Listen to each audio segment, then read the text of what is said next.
जय हिंद दोस्तों, अपना YouTube चैनल सूरजपत क्लासेज में हार्दिक स्वागत है। आज हम लोग क्वेश्चन नंबर प्रश्नावली 4.2 एनसीईआरटी का पार्ट 4 द्विघात समीकरण का क्वेश्चन नंबर 5 पे हैं और क्वेश्चन नंबर 5 को हम लोग यहां से हल करेंगे। क्वेश्चन नंबर 5 बहुत अच्छा सवाल है। देखिए, ये सवाल हमेशा पूछा जाता है बिहार बोर्ड के एग्जाम में। इसको हम लोग अच्छा से पढ़ के समझ के बनाएंगे तो आपको क्लियर हो जाएगा। चलिए सवाल से हम लोग शुरू करते हैं। सवाल कहता है कि एक समकोण त्रिभुज की ऊंचाई इसके आधार से 7 सेंटीमीटर कम है। ठीक है, यदि कर्ण 13 सेंटीमीटर का हो तो अन्य दो भुजाएं ज्ञात कीजिए। एक समकोण त्रिभुज है, सवाल ही ना कहता है कि एक समकोण त्रिभुज की ऊंचाई जो होता है ना, उसके आधार से 7 सेंटीमीटर कम है। आधार से 7 सेंटीमीटर कम है। कौन कम है? ऊंचाई कम है।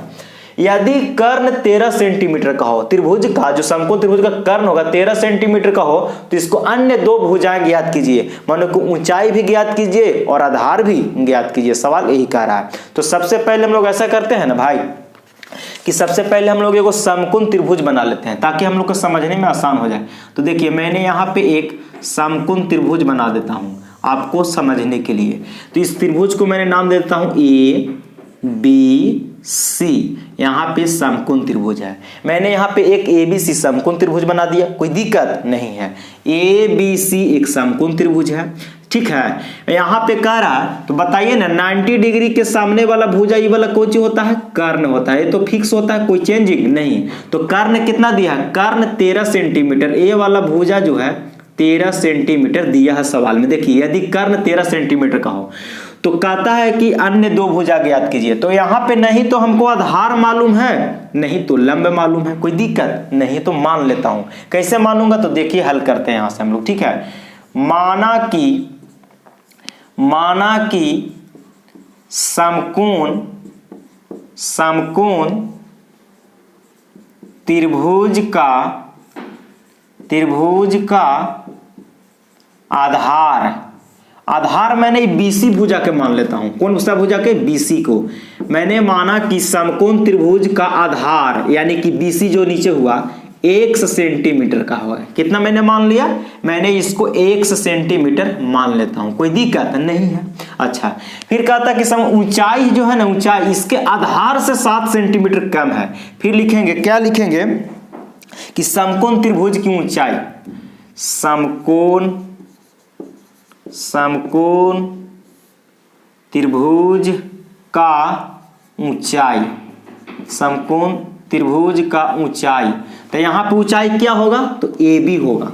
तो मैंने यहां पे AB दे देता हूं, कोई दिक्कत नहीं। तो कहता है कि आधार से 7 सेंटीमीटर कम है। कौन? तो ऊंचाई। अगर आधार x माने है तो ऊंचाई हो जाएगा भाई x minus 7 centimetre. x minus 7 centimetre ये टोटल ऊंचाई हो जाएगा। तो मैंने यहां पे लिख देता हूं कि x माइनस 7 सेंटीमीटर ये कुछ हो गया। तो समकोण त्रिभुज का ऊंचाई हो गया, ये आधार हो गया। और समकोण त्रिभुज का कर्ण कितना दिया था बोलिए? तो समकोण त्रिभुज का कर्ण दिया था। तो कर्ण यहां पे कौन काम करेगा? भुजा AC काम करेगा ना जी। कर्ण यानी AC। तो यहां कितना है? 13 सेंटीमीटर, कोई दिक्कत नहीं है। अब यहां चलते हैं हम लोग त्रिभुज। देखिए मैं लिखता हूं त्रिभुज ABC में, त्रिभुज ABC में। तो जब हम त्रिभुज यहां से ABC में चलेंगे, ABC में चलिएगा तो बताइए ना, पाइथागोरस प्रमेय क्या कहता है कि कर्ण का स्क्वायर बराबर लंब का स्क्वायर प्लस आधार के स्क्वायर होता है ना जी। तो इसको मैंने यहाँ पे लिख देता हूं। कैसे? तो त्रिभुज ABC में चलिएगा तो 90 के सामने वाला भुजा कर्ण, ये हो गया लंब, ये हो गया आधार। यानी कि हम कह सकते हैं कि AB का स्क्वायर प्लस BC का स्क्वायर और बराबर में AC का स्क्वायर होगा। यानी कि लंब का स्क्वायर प्लस आधार का स्क्वायर बराबर में AC यानी कर्ण का स्क्वायर होगा। ये कैसे होता है? तो पाइथागोरस प्रमेय से। पाइथागोरस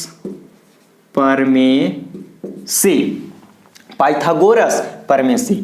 तो बोलिए ना ए बी का मान कितना है, तो ए बी का मान है x माइनस 7, तो x माइनस 7 का whole square plus B C का मान कितना है, तो बी सी का मान x माने है तो x का स्क्वायर बराबर ए सी का मान कितना है, तो 13 और 13 का स्क्वायर। कोई दिक्कत नहीं है, 13 का स्क्वायर हो जाएगा। अब इसको हल कीजिए तो a माइनस बी के होल स्क्वायर पर हल कीजिए। a माइनस बी, तो a माइनस बी कितना है यहाँ पर देखे तो a माइनस बी का a के जगह x, b के जगह 7, तो होता है a स्क्वायर माइनस के 2ab, a स्क्वायर माइनस के 2a के जगह पर x, b के जगह पर 7 प्लस फिर b स्क्वायर, तो b के जगह पर 7 है तो 7 का स्क्वायर प्लस x का स्क्वायर और 13 का स्क्वायर 169, तो x स्क्वायर है तो x स्क्वायर माइनस 7 दूनी 14, 14 से x में गुना करेंगे 14x और प्लस 7 का स्क्वायर कितना, तो 7 का स्क्वायर 49 और प्लस में x स्क्वायर बराबर में 169।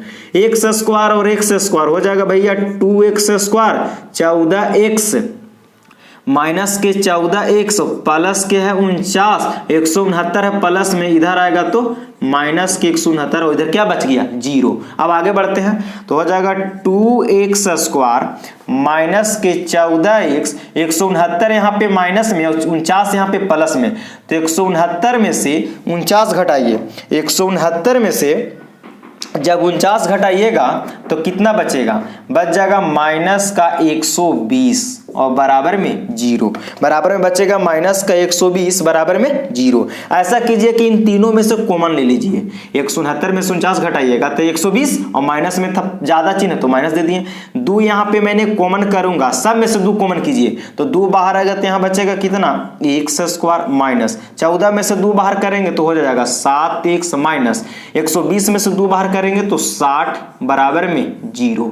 2 गुना में है जाएगा 0 जोड़े भागा में, तो क्या बचेगा, बचेगा 2x स्क्वायर माइनस के 7x माइनस के 60 बराबर 0 और 2 गुना से भागा में, और 0 में 2 से भागा दीजिएगा तो 0 आएगा, यानी कि इसको हम ऐसे इधर का हल कर देते हैं तो कितना बचेगा यहाँ पे x स्क्वायर माइनस के 7x माइनस के 60 बराबर में 0। अब बोलिए 60 माइनस के 60 से x स्क्वायर में गुना कीजिएगा तो 60x स्क्वायर। अब इसको ऐसा तोड़ना जोड़ना घटाना है, अब यहां पे ऐसा जोड़ना घटाना है माइनस का 60 और x स्क्वायर में, तो गुना कीजिएगा तो 60x स्क्वायर। अब यहाँ पे ऐसा जोड़ना घटाना कि बीच वाला पद होना चाहिए, मैंने आपको पीछे ऐसा सवाल बहुत करवा दिए हैं, आपको तोड़ लीजिए तो इसको तोड़िएगा तो x स्क्वायर और 60 को तोड़िए ना, 12 × 5 = 60 होता है और 12 में से अगर 5 घटा दे तो 7x भी हो जाएगा, यानी कि कह देते हैं यहां से कि माइनस का 12x और प्लस का 5x और माइनस का 60 बराबर में 0। देखिए 12 × 5 = 60 भी हो जा रहा है, ठीक है, प्लस माइनस माइनस भी हो जा रहा है, माइनस का 12x प्लस का 5x दोनों को जब जोड़ेंगे तो माइनस का 7x। अब कॉमन कीजिए, इन दोनों में से कॉमन कीजिए और इन दोनों में से कॉमन कीजिए, तो इन दोनों में से x कॉमन करेंगे तो यहाँ 2 गो था तो 1 गो बाहर तो 1 गो बचा, माइनस x कॉमन हो गया तो कितना बचा 12, प्लस है तो प्लस, इन दोनों में से 5 कॉमन कर लीजिए, कोई दिक्कत नहीं है, तो यहां से क्या बचेगा केवल x और माइनस 60 में से 5 कॉमन किए तो 12 × 5 = 60, 12 बचेगा बराबर 0। तो यहां से मैंने कॉमन कर लिया इन दोनों में से, सब में से बारी बारी से। x माइनस 12 2 गो है तो क्या गो लिखूंगा, 1 गो लिखाता है ना जी, कॉमन कर लिया 2 गो के बदला में 1 गो, x और 5 एक साथ है यानी x + 5 बराबर में 0। अब अलग अलग क्या करते थे तो 0 से कंपेयर, x माइनस 12 बराबर 0 और x प्लस 5 बराबर 0, तो x 12 है माइनस मुंह पटी जाएगा तो प्लस में, 12 है माइनस मुंह पटी जाएगा तो प्लस में 0 जोड़े, x 5 है प्लस मुंह पटी जाएगा तो माइनस में। यहाँ पे बताइए x का मान 12 होगा लेकिन 5 नहीं होगा, काहे 5 नहीं होगा कि x का मान यहाँ 5 माइनस में आ गया और x यहाँ माने थे कुछ तो आधार, यानी कि कभी भी त्रिभुज की भुजा की जो लंबाई होगा कभी ऋणात्मक होगा, तो बोलिएगा कि कभी तो नहीं होगा, इसलिए हम 5 नहीं लेंगे, x बराबर यहां से 12 लेंगे क्योंकि भुजा की लंबाई कभी ऋणात्मक नहीं होती है। तो x के मान कितना गया 12, तो x किसको माने थे सबसे पहले, तो समकोण त्रिभुज का आधार को मैंने x माना था, तो यहाँ आधार बराबर कितना आंसर आ जाएगा, तो समकोण त्रिभुज का जो आधार आएगा वो 12 सेंटीमीटर, ये तो मेरा आंसर हो गया। अच्छा ऊंचाई निकालना भी था ना, तो ऊंचाई कितना होगा, ऊंचाई, तो ऊंचाई हुआ था कितना, x माइनस 7, तो x की जगह रखेंगे 12 माइनस के 7, 12 में से 7 गया तो 5 मेरा आंसर, यानी 5 सेंटीमीटर। कितना सेंटीमीटर होगा, तो 5 सेंटीमीटर, ये मेरा आंसर हो गया। तो इन्हें कह रहा था कि अन्य दो भुजाएं ज्ञात कीजिए, तो मैंने आधार भी निकाल दिया 12 सेंटीमीटर और ऊंचाई भी निकाला, 12 में से 7 घटा दिया, यहाँ 12 कम 12 रखें x की जगह पर, 12 में से 7 गया 5, यानी कि 5 सेंटीमीटर, यानी कि दोनों आंसर आ गया। आप इसको जल्दी क्वेश्चन के शॉर्ट स्क्रीन ले लीजिए या जल्दी कॉपी में नोट कीजिए, फिर हम आगे बढ़ते हैं। ठीक है, क्वेश्चन नंबर 6 पे चलते हैं यहाँ से। ठीक, चलिए तो क्वेश्चन नंबर हम लोग 6 पे आ गए। क्वेश्चन नंबर 6 क्या कहता है, इस क्वेश्चन नंबर 6 को हम लोग ध्यान से पहले पढ़ेंगे, फिर समझेंगे, फिर इसको जवाब देंगे। तो क्वेश्चन 6 कहता है कि एक कुटीर उद्योग एक दिन में कुछ बर्तनों का निर्माण करता है। ठीक है, एक विशेष दिन यह देखा गया कि प्रत्येक नग की निर्माण लागत रुपया में उस दिन के निर्माण किए बर्तनों की संख्या के 2 गुना से 3 अधिक है ना जी। निर्माण किए गए बर्तन की संख्या के 2 गुना से 3 अधिक थी। यदि उस दिन की कुल निर्माण लागत 90 रुपया थी तो बर्तन की संख्या और प्रत्येक नग की लागत क्या है। देखिए सवाल बहुत अच्छा है, लैंग्वेज है, लैंग्वेज को आप तोड़ लीजिएगा तो आप आसानी से कर लीजिएगा। एक बर्तन बनाने वाला एक कुटीर उद्योग था। एक विशेष दिन यह देखा गया, क्या देखा गया, कि प्रत्येक नग की निर्माण लागत जो रुपया वो एक उस दिन के निर्माण किए गए बर्तन की संख्या के 2 गुने से 3 अधिक थी। मतलब हमको और लास्ट में कहा था कि बर्तन की संख्या ज्ञात करो, प्रत्येक नग की लागत और कुल निर्माण, यदि उस दिन की कुल निर्माण माने एक दिन में जितना बर्तन बनाया और जितना बर्तन की संख्या है ना जी, जितना बर्तन बनाया और प्रत्येक नग की लागत एक दिन का टोटल 90 रुपया था, तो बर्तन की संख्या और प्रत्येक नग की लागत, यानी कि 2 चीज करना, तो दोनों चीज को मानेंगे। कैसे मानेंगे, इसको हल करते हैं। तो माना कि बर्तनों की संख्या, माना कि बर्तनों की संख्या, तो बर्तनों की संख्या कितना मान लेते हैं, x होगा। माना कि निर्मित बर्तनों की संख्या कितना, x। अच्छा, निर्मित बर्तनों की, माना कि निर्मित कर दीजिए। अच्छा, माना निर्मित, कोची निर्मित बर्तनों की संख्या x। अच्छा, मैंने बर्तन की संख्या को x मान लिया। प्रत्येक नग की लागत क्या है, यहां पे लिख लेंगे कि प्रत्येक नग की लागत प्रत्येक नग की निर्मित लागत, मतलब जो बनाने में लागत लगा उसका, प्रत्येक नग की निर्मित